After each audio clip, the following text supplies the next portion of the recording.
Munchen meraih trofi. Narasi tersebut sudah 5 kali kita temui sepanjang tahun 2020 ini. Mulai dari Bundesliga, DFB Pokal, Liga Champions, UEFA Super Cup, dan yang terbaru DFL Super Cup Jerman sebagai gelar terbarunya. Bayern benar-benar menaklukkan sepak bola Eropa. Secara taktik, Munchen juga menjadi sorotan dengan garis pertahanan tinggi yang mereka terapkan. Taktik garis pertahanan tinggi sukses menghancurkan Barcelona dengan skor 8-2 pada perempat final Liga Champions. Pada fase selanjutnya, anak asuh Hansi Flick mampu mencatatkan mirbobol ketika menghadapi Lyon dan Paris Saint-Germain hingga mereka keluar sebagai kampiun Eropa. Laga perdana pada musim 2020-2021 juga dibuka dengan luar biasa dengan membantai Schalke 8 gol tanpa balas di Allianz Arena. Cerita sedikit berbeda belakangan ini. FC Hollywood membutuhkan tambahan waktu untuk menang 2-1 lawan Sevilla di UEFA Super Cup. 3 hari berselang, Hoffenheim bahkan sukses membantai Munchen dengan skor 4-1. Dan terbaru, Borussia Dortmund memberikan perlawanan berat meski tanpa Jadon Sancho dan Roman Burki pada DFL Super Cup. Munchen bisa saja pulang tanpa trofi ketika menghadapi Sevilla dan Dortmund, andai Manuel Neuer gagal membuat penyelamatan gemilang. Ketika skor masih 1-1, Youssef En-Nesyri mendapatkan peluang 1-1 pada menit 87.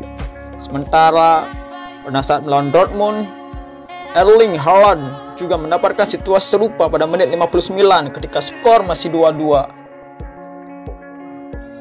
Striker Hoffenheim, Munas Dabur, sukses mengalahkan Neuer dengan melepas tembakan chip. Usai pertandingan, Dabur mengungkapkan bahwa ia memang berniat mencongkel bola ketika situasi 1-1. Hal ini masuk akal melihat refleks Neuer yang luar biasa dalam situasi tersebut. Tidak mudah melakukan chip, tapi cara tersebut menjadi cara terbaik mengalahkan Neuer karena sepakan keras dan terarah saja masih sulit untuk menaklukkan kiper 34 tahun itu. 3 laga terakhir, Neuer harus menghadapi situasi tersebut.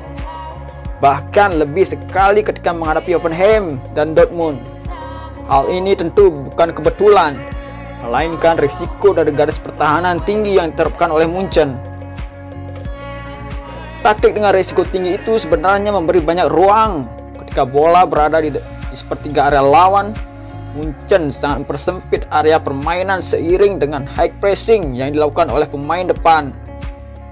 Jika lawan berhasil eliminasi lini pertama Bayern, ruang antara lini menjadi sangat kecil dan lini pertama Bayern langsung memberikan tekanan dari belakang. Kualitas pemain yang dimiliki juga Munchen sangat sulit dikalahkan. Sulit bukan berarti tidak mungkin. Secara natural, ruang akan tercipta di belakang lini pertahanan Bayern. Ruang tersebut menjadi potensi yang harus dimanfaatkan sebaik mungkin agar bisa menciptakan situasi 1 versus 1 menghadapi kiper. 2 gol Hoffenheim tercipta dari situasi ini. Hoffenheim memancing Bayern untuk naik dengan umpan pendek sebelum Oliver Baumann melepaskan umpan lambung ke Christoph Baumgart. Andrej Kramaric mendapatkan bola kedua meskipun tidak mampu dikuasai dengan baik. Benjamin Pavard melakukan blunder fatal ketika menyapu bola sehingga bola justru jatuh ke kaki Dabur. Cara ini cukup efektif dalam melompati pressing lini pertama dari kedua Bayern yang sangat agresif. Skema umpan lambung juga membuat pemain di lini depan hanya akan berhadapan dengan lini belakang Bayern. Hal yang perlu digarisbawahi adalah bagaimana cara memenangkan duel udara, antisipasi bola kedua, dan apa yang akan dilakukan ketika hanya tertinggal berhadapan dengan para bek Munchen. Selain itu, cara yang harus dilakukan adalah mengirim bola sesering mungkin ke belakang lini Bayern. Tidak mudah karena gelandang dan penyerang Bayern menekan dengan intensitas tinggi yang dapat menghambat suplai. Namun lini tengah Bayern kini relatif lebih mudah ditembus jika dibandingkan dengan musim lalu. Bukan hanya kepergian Thiago Alcantara yang menjadi faktor, tapi jadwal padat dan rotasi terpaksa dilakukan Flick untuk terhadap kualitas di lapangan.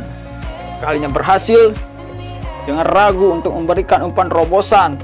Ruang sedikit saja harus dimanfaatkan, bahkan spekulatif seperti yang dilakukan Marco Reus. Penyerang juga harus menjadi slow run behind sehingga umpan terobosan bisa dilanjutkan dengan peluang agar tercipta gol. Bayern memiliki skema menyerang variatif, tentu saja dengan kualitas tinggi. Mereka bisa melakukan serangan balik, membangun serangan dari bawah, bermain kombinasi, atau memanfaatkan umpan silang. Cara yang paling menyulitkan Bayern adalah memberikan tekanan dengan intensitas tinggi di area pertahanan Bayern.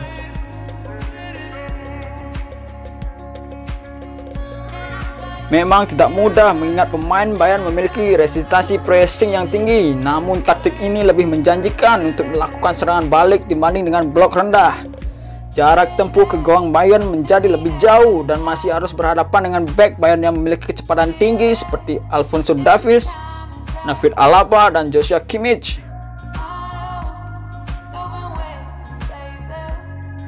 Sevilla dan Dortmund mampu menyulitkan Bayern meski pemenang treble winners itu gagal dikalahkan. Hoffenheim bahkan sukses membantai Bayern. Setidaknya tim yang akan menghadapi Bayern di kemudian hari memiliki pencerahan. Semakin tinggi pohon, semakin besar yang akan menerpanya. Semua tim akan berlomba-lomba menemukan formula untuk mengeksploitasi titik lemah Munchen dan mengalahkan mereka. Munchen perlu siaga.